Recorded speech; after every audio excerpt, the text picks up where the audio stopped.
iyon? Ano ang iyong pangalan, ma'am? Joseph na dati. Joseph. Joseph sa umaga. Joseph sa gabi. Ako naman po si Hazel. Hazel pa rin. Ako naman si Mario noon. Maria na ngayon. So karon, ato ang nagkakaroon ng mga pangan. And alam ko na napapaisip kayo kung bakit mayroong noon na Maria noon, Mario noon, ngayon ay Maria. At ang iba naman ay Joseph noon, naging Josephine, Josephine noon at naging Joseph. So ngayon, tayo ay mag-uusap patungkol sa mga issues ng kasarian. So I believe noon, I assume na ang ating mga guests ngayon ay part ng LGBTQ+, katawag silang mga class and everything. So meron ako dito katanungan. Yes. So bago tayo magsimula sa ating mga katanungan, tanungin muna natin kung ano ba talaga yung mismo kasarian na mayroon sila. And paano nila na-realize na hindi pa na talaga sila lalaki or hindi pa na talaga sila babae. So, Madam Josephine, ano ang iyong may share sa amin na chika? Okay, first and foremost, my name is Joseph, but I changed it to Josephine. Why? Simple thing. I consider myself as a woman. You know, woman. And, bata pa ko is, ako ang boy sa tulog man nagsuon. And, mag-basketball ko before. Nakatawag mo ka ate, since I'm the only boy, nakita ko mga headband, mga make-up, then ako po suot doon, hindi mag-iot. Ano ka ba? And also, and I consider myself as a she because kung na-feel ako, thank you. Okay, palagpakan naman this is Madam Josephine ngayon. Pakinggan naman natin ang storytelling ni Mr. Joseph. Good morning, ma'am. Okay, so I was a girl, but sadly as time passed by, I have two brothers, but I come to a realization that this is not me when I was a girl, so that's why I changed myself. I changed into this from Joseph to Joseph because only this is I am. And there is a place that really unmarked come up. But that's why I really love being a man. And that's me, and that's the story behind myself today. Okay, hindi talaga siya napapatalo sa katabi niya, no? So ngayon, hindi naman natin kakalimutan na marinig ang chika ng dating Mario na ngayon ay Maria na.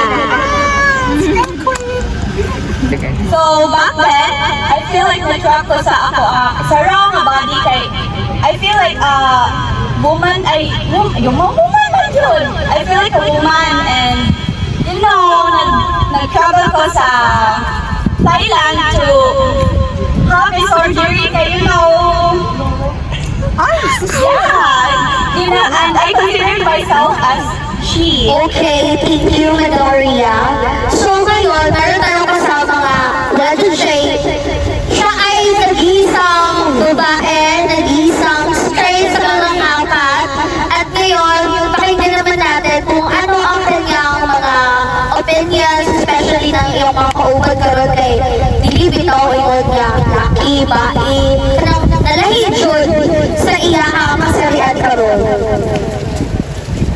So, I'm gonna introduce myself first, right? So, I'm Hazel, and actually, sa ang group of friends, ako lagi ang straight. So, at first, so wala kami nagka-amigo nila, like, kanang hubugin kayo, kung dili ka mga bayo kayo. Ano na po, guys? Nadunggan bitaw at ang daw sila kay mga panggatong daw ko nun sila sa MPR, no? Like, ano something, bitaw, so something hindi ko maging amigo nila kayo. What if amigo ko sa MPR, no? So, no, but ever since nga nagka-friends me at ever since nga nagka-suod ko, may ador ako na realize nga kanang Kuan GDI nga, okay naman sila, tao naman sa DI sila. Pero naano lang bitaw, like, kanang maano kita na to sa internet, mga misconception about them. So, I love my friends, I love who they are. Thank you.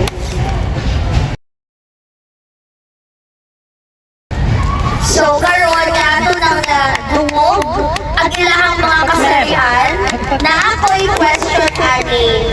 Unsa may usually ninyo nahibaw-an na dungog nakit-an like no witness jud ninyo nga type of discrimination as a part of LGBTQ plus.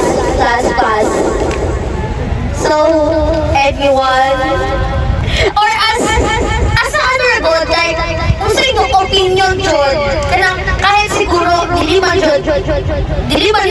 it doesn't mean man na part ka sa LGBTQ is makafeel na jud ka discrimination kay, di ba, usually, sa karot na generation, ang mga, kita ay mga dili straight, isang bata pa kay, kasi tawag na, yes, i-embrace na jud sila sa iyong family, so, basta na amoy makaingon about mga halimbawa ng discrimination. Or ikaw, Mr. Joseph, meron ka bang mga karanasan? daghan dyan may nga ako ba? Need ko na kung mag-mail cutter? Why should I? Ano need mo kung mag-mail cutter? Para asa like normal naman ako nga. Ngani, gusto naman ako ngani. Pero nga, ingay ako nila. Mail cutter na ba ko sa joke yan? Hindi masamad na yan.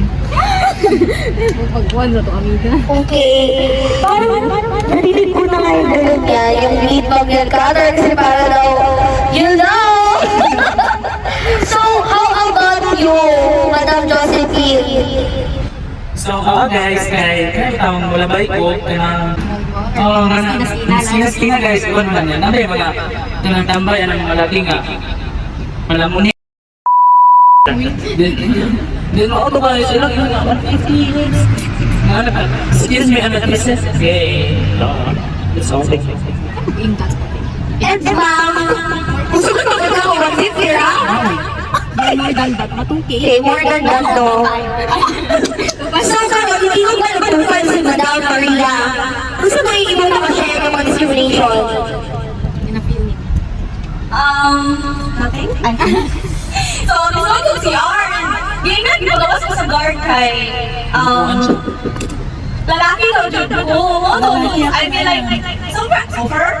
Unfair kaayo kay, you know, di ba, nag-spend ko money para na, tapos, uy, thank you. Okay. So, karon, nakashare naman sila ang mga halimbawa sa discrimination.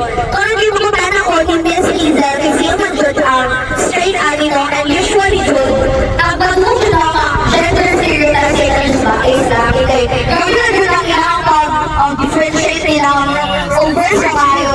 So, let's hear sa opinion ng mga Liza. So, especially right now, I'm working on my career. So, minsan pag nalin ako, like, naanak ko yung college course, nalabit ko. Nalin ko yung mga madungan, bitaw mga storya sa mga silingan, even sa akong family nga. Tapos asa lagi daw ko no, like, minsan pa, umana pa, housewife naman niya po yung ending na ara ka sa balay, di pang lapat, di luto, di review, di alaga sa bata. So, like, at naon yung nagdaw sa mga buhay, pero like, even na, mga naanata sa 21st century, like, nakakasya yung daw, wala nila ako nag-ausap, like, pero if sana siya sa laki, kaya lain mo, pero sa babae, bitaw na kay online, like, isa na lang niya, kasi motivation, like, more on, mas dagan ito, may more opportunities ito sa mga laki, kaya na ito, babae nga, kita dyan, sa gusaw sa nato pagkaya, mga degree, something like that, or na dyan ka pagpalay, na dyan ka na, or na dyan ka mag-serve, na dyan ka sa mga ano, mag-conjure mo na siya nga, issue of bill until now. Akong base ko sa mga. Thank you, Miss Liza po. So, to be fair naman sa mga kalalakihan bitaw, sa iwang gingon niya ako ng mga bae na giniharas balay. Like, ano ba yung mga bata? Ano sa balay naman niya? Dagan mo yung mukha ko, like, dapat fair ang laki o bae. And to be fair na dyan sa laki, no, kay inuwi ko ng mga laki kay ang inaka, dapat sila dyan ako provide, sila dyan ako ng strong, dapat hindi nila ipakitaan niya ako ng sila yung Gilot yung mga laki. yes, like, I think isa po sa reason po no, some of the people na time, mga arito sa mental health, kay mga langit, tungkol kay lagi, hindi sila pwede makilang, hindi nila pwede ipakita mga weak jud sila. And usually po, ang mga bae, mga rin dapat ang weak, like mga sad girls sa mga Facebook, sa Twitter, or kung sa mga social media. And mga to guys, also dapat yun, hindi na mag-stereotype, dahil hindi dyan nalindot, hindi dyan siya makatabang sa pagbibunan. And karon na napag-usapan natin yung mga about discrimination, stereotype. Unsa po yung inyo unsa inyo ang ma-share sa ato ang manonood tagapakinig ng mga solution or unsa yung mga pwede nilang buhaton niya para maiwasan ang inyong mga gitang share. So, Actually, dili jud dali kapan ka guys ikaw gusto kapan ka di ko makasakitan like dili ka pimikahin mo kasi di ba humok man na so sa ka jud dili jud dali kay syempre budget ko ay laki minus na nga dapat na ko ng pagbaji kay dapat gusto mo pagkuhan syempre kayo sila dili lang sila ako kay this is me this is myself why would I be listening hindi na ko kanila nga dili man silang ganda sa kulit kapag guys mga ay inspirational just be with yourself just show yourself in like gusto sila kay kung sila gusto nila naman na sila kay dili man sila ang nasa sitwasyon sayo man nila kay dili sila nasa posisyon mo dili sila ang ay sakay wag sila sa posisyon then kung nga naman yan istorya wala sila consideration and ano if you really want to judge someone try to dapat i-fit mo yung self una sa relation di ba kay ano mo judge mo so knowing the reasons the story behind guys just really show yourself na kung sa din mo muna na ikatambang nyo guys ayaw ko nila sponsor kay kanila mga nurses hindi sila makatabang makapag-grow themselves at muna to ang mga inan na Oh my God. Oh my okay, God. grabe mo, grabe lang mga words talagang ang galing sa puso. And feel ako kayo yung mga din sa mga prosecution. Ganyan ko kaya sa issue, I'm bringing circle that so don't it's time to shine. For me guys, from the word discrimination, nanamdyo na sa atong kalimot, especially sa mga tao na dili happy sa life, di ba? Sa akong experience, kanang sa pag-discriminate nila nako na ay one time na nag-apekto jud ko walay tubig walay kaon pag hindi ko ay toothbrush tanan wala but I realized na wala man dili man sila ang nagpakaon ako dili sila ang amungan ako dili sila nag-eskwela nako so ngano mapapekto man ko di ba so I overcome those challenges in life by praying to God and be yourself sa Ginoo ni Joseph na kay if kanang dili ka magpatatinoo you live in a life of God if you die kuan ka example brand okay then kanang magminyo ka ba so forever na tuning magtatuntong nga kanang kuan nga kanang lagi happy mo as a family pero ang deep inside wala kay nabati na happiness kay dili man na ang tinuod nga ikaw diba so sa mga tao na naman mag-discriminate kuan akong advice sa inyo is na dapat di mo mag-discriminate isa ka tao because you do not know the challenges they face and kanang sa mga kabataan po na siyempre adults naman may nakuto na punto ng mga challenges sa mga kabataan po niya nakakuha po ng discrimination kuha na guys kanang let mo na unbothered ka you know thank you. So thank you, Queen. Talagang hindi ka nagpakabot. So you mentioned mo na you live with life, diba? And naka-mention siya ka nga ka lang, kita ay gay ka, then imo yung gikupan, imo kong galingon, and hindi mo isama kung sa jud ka. So ganun yung kabaing, para lagi mo patunayan sa iyong family, friends, or sa mga people nga straight jud ka, even if you are not straight. And I think, nagkakaginan na relationship karon. And correct me if I'm wrong, Robert, but I think it's a love under relationship ba na? Yes, love under marriage, love under relationship. Naka lang, straight ang bae or straight ang laki, but yung partner is hindi siya straight, no? And it's normal, guys.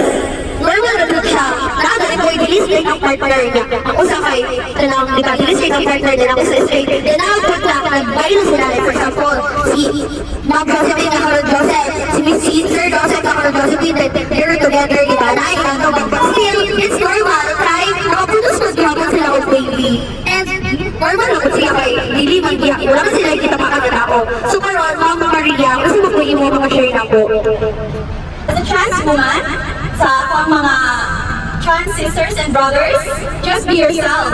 And don't be afraid na i-show yung mga self as mga sulat ay mga gipang down and mga gipang tapak-tapakan ng mga tao. And sa mga madungog na po sa ilaha nga nanong nagpagama ha, gagma na kay hindi pa nila ma-afford. Ano? Period. So, gusto mo po yung share, Miss Hazel?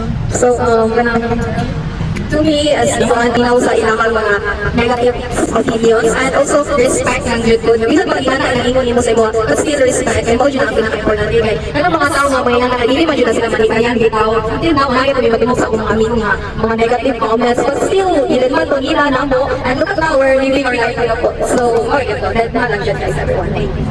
Wow, no, kanang naan tayo ng pulot na aral, kanang through sa ilang mga stories. And guys, let us all remember the truth niya. Let's stop judging people, whether sa ilang gender, laki sila, bae sila, bayon, tomboy, transgender, trans woman, or bisang unsa pa sila, bisexual, pansexual, and any kind of genders, dapat kalimutan maghuna-huna before ta magsigig ingana. Kaya wala kalibaw kung sa epekto nila. Epekto sa ilaha, especially nga, grabe na dyan ato ang lipunan o nga. Grabe na dyan sila mo judge, na mura man o if naay bayon, ingana nila o sana sa lipunan, ingana. So dapat hindi na because usually ang mga LGBTQ member natin, mga sisters and brothers, sila dyan ang isa sa reason nga nung grow, nga nung dahil mga breadwinners sa pamilya, kaya sila dyan ang grabe manikamot. So again, I hope you like this podcast and please guys, wala na isunod kay only ang first and last episode. So bye! Thank you for having us here at Isandara. Don't forget to like, share, and subscribe. Thank you! So we're also here to promote our movie entitled Ang Tunay na Ako. So this movie is all about the LGBT community, the discrimination we felt, the hardships, just like what we have said on the podcast. So I hope you will give love to this movie. Thank you so much. Period.